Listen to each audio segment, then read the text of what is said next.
ನಮಸ್ತೆ ವೀಕ್ಷಕರೇ, lucky media Kannada YouTube ಚಾನಲ್ಗೆ ಸ್ವಾಗತ. ಐ ಹೋಪ್ ಎಲ್ಲರೂ ಚೆನ್ನಾಗಿದ್ರಾ ಅಂತೇಳಿ ಭಾವಿಸ್ತಾ, ವೀಕ್ಷಕರೇ, ರಾಜ್ಯ ರಾಜಕಾರಣದಲ್ಲಿ ಒಂದು ಏನು ಅನಿರೀಕ್ಷಿತ ಘಟನೆ ಅಂತ ಹೇಳೋಕ್ಕಾಗಲ್ಲ. ಸೊ ಅದು ಆಲ್ರೆಡಿ ನಿರೀಕ್ಷಿತ ಘಟನೆ ಅಂತ ಹೇಳ್ಬೋದು. ಸೊ ಸಿದ್ದರಾಮಯ್ಯನವರ ರಾಜೀನಾಮೆ ಅಂಗೀಕಾರವಾಗಿದೆ. ಈ ಮುಖಾಂತರ ಶಾಸಕಾಂಗ ಸಭೆಯಲ್ಲಿ ಕಾಂಗ್ರೆಸ್ನ ಶಾಸಕಾಂಗ ಸಭೆಯ ನಾಯಕನಾಗಿ ಡಿ ಕೆ ಶಿವಕುಮಾರ್ ಅವರನ್ನು ಆಯ್ಕೆ ಮಾಡಲಾಗಿದೆ ಅನ್ನುವಂಥದ್ದು ಎಲ್ರಿಗೂ ತಿಳಿದಿರುವಂತಹ ಮಾಹಿತಿ. ಸ್ನೇಹಿತರೆ, ಡಿ ಕೆ ಶಿವಕುಮಾರ್ ಅವರು ರಾಜ್ಯದ 25ನೇ ಮುಖ್ಯಮಂತ್ರಿ ಆಗಿ ಪ್ರಮಾಣ ವಚನವನ್ನು ಸ್ವೀಕಾರ ಮಾಡಲಿಕ್ಕೆ ಕ್ಷಣಗಣನೆ ಆರಂಭವಾಗಿದೆ.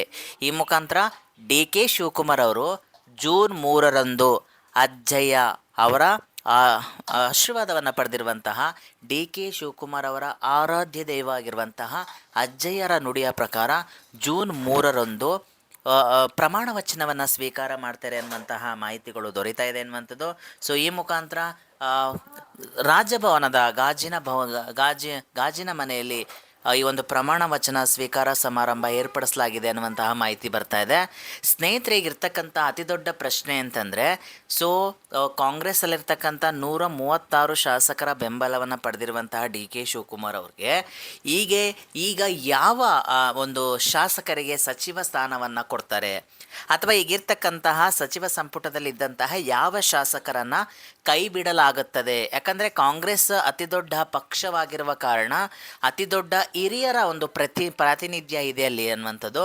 ಸೊ ಈ ಮುಖಾಂತರ ಯಾವ ಶಾಸಕರಿಗೆ ಅವರು ಕೋಕ್ ಕೊಡಬೇಕು, ಯಾವ ಶಾಸಕರನ್ನು ಸಂಪುಟಕ್ಕೆ ತೆಗೆದುಕೊಳ್ಬೇಕು ಅನ್ನುವಂಥ ಅತಿ ದೊಡ್ಡ ಒಂದು ಸವಾಲು ಡಿ ಕೆ ಶಿವಕುಮಾರ್ ಅವ್ರಿಗೆ ಎದುರಾಗಿದೆ ಅನ್ನುವಂಥದ್ದು. ಈ ಮುಖಾಂತರ ಸಿದ್ದರಾಮಯ್ಯನವರ ಒಂದು ಪಟ್ಟಿನೂ ಕೂಡ ಆಲ್ರೆಡಿ ರೆಡಿಯಾಗಿದೆ ವೀಕ್ಷಕರ. ಈ ಮುಖಾಂತರ Siddu versus D K she ಅಂತ ಹೇಳ್ಬೋದು. ಸೊ ಸಿದ್ದರಾಮಯ್ಯನವರು ಕೂಡ ರಾಜೀನಾಮೆ ಕೊಡುವಾಗ ಹಂಗೆ ಈಸಿಯಾಗಿ ರಾಜೀನಾಮೆ ಕೊಟ್ಟಿರಲ್ಲ, ಅವರು ಕೂಡ ಕೆಲವು ಕಮಿಟ್ಮೆಂಟನ್ನು ಮಾಡ್ಕೊಂಡಿರ್ತಾರೆ ಪಕ್ಷದ ಪರವಾಗಿ ಅನ್ನುವಂಥದ್ದು.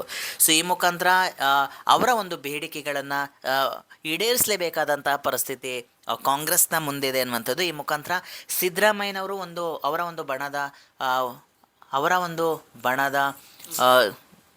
ಅವರ ಒಂದು ಬಣದ ಶಾಸಕರಿಗೆ ಸಚಿವಗಿರಿ ಕೊಡಬೇಕು ಅನ್ನುವಂತಹ ಒಂದು ಆಸೆಯನ್ನು ಕೂಡ ಇರುತ್ತೆ. ಅದ್ರ ಜೊತೆಗೆ ಅವ್ರಿಗೂ ಕೂಡ ತಮ್ಮದೇ ಆಗಿರ್ತಕ್ಕಂಥ ಬೆಂಬಲಿಗರ ಪಡೆಯನ್ನು ಅವ್ರಿಗೂ ಕೂಡ ಒಂದು ರೀತಿ ಸ್ಥಾನಮಾನ ಕಲ್ಪಿಸಬೇಕು ಅನ್ನುವಂಥ ಒಂದು ಆಶೆಯನ್ನು ಹೊಂದಿರ್ತಾರೆ ಅನ್ನುವಂಥದ್ದು. ಇದಕ್ಕೆ ಸೊಪ್ಪಾಕಿರುವಂತಹ ಕಾಂಗ್ರೆಸ್ನ ಹೈಕಮಾಂಡ್ ಸಿದ್ದರಾಮಯ್ಯನವರ ಒಂದು ಪಟ್ಟಿಗೆ ಅನುಮೋದನೆಯನ್ನು ಕೊಡುತ್ತಾ ಈ ಮುಖಾಂತರ ಡಿ ಕೆ ಶಿ ಅವರು ತಮ್ಮ ಪಾರುಪತ್ಯವನ್ನು ಮುಂದುವರಿಸ್ತಾರೆ ಸಚಿವ ಸಂಪುಟದಲ್ಲಿ ಒಂದು ರಚನೆಯಲ್ಲಿ ಅನ್ನುವಂಥದ್ದು.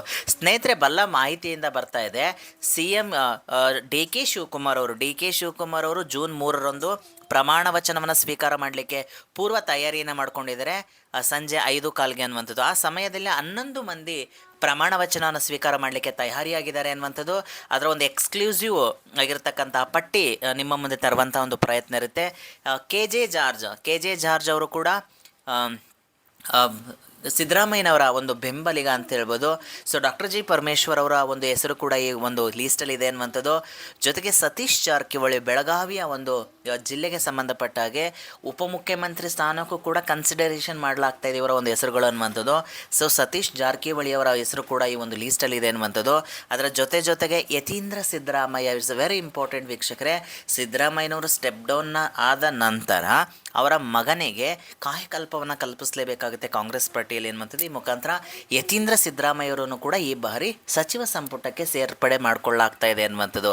ಈ ಮುಖಾಂತರ ಸಿದ್ದರಾಮಯ್ಯನವರು ತಮ್ಮ ತ್ಯಾಗದ ಮುಖಾಂತರ ತಾನು ತ್ಯಾಗವನ್ನು ಮಾಡ್ತೀನಿ, ಅದ್ರ ಜೊತೆಗೆ ನನ್ನ ಮಗನಿಗೆ ಏನಾದರೂ ಕಾಯಕಲ್ಪವನ್ನು ಕಲ್ಪಿಸಬೇಕು ಅನ್ನುವಂತಹ ಒಂದು ಒಂದು ರೀತಿಯಾದಂತಹ ರಿಕ್ವೆಸ್ಟನ್ನು ಕೊಟ್ಟಿರಬಹುದು ಅನ್ನುವಂತಹ ಮಾಹಿತಿಗಳು ಬರ್ತಾ ಇದೆ ಅನ್ನುವಂಥದ್ದು. ಅದ್ರ ಜೊತೆಗೆ ಮುಸ್ಲಿಂ ಸಮುದಾಯದ ನಾಯಕರಾಗಿರುವಂತಹ ಜಮೀರ್ ಅಹಮದ್ ಅವರು ಕೂಡ ಈ ಬಾರಿಯ ಸಚಿವ ಸಂಪುಟದಲ್ಲಿ ಪ್ರಾತಿನಿಧ್ಯವನ್ನು ಪಡಿತಾರೆ ಅನ್ನುವಂಥದ್ದು.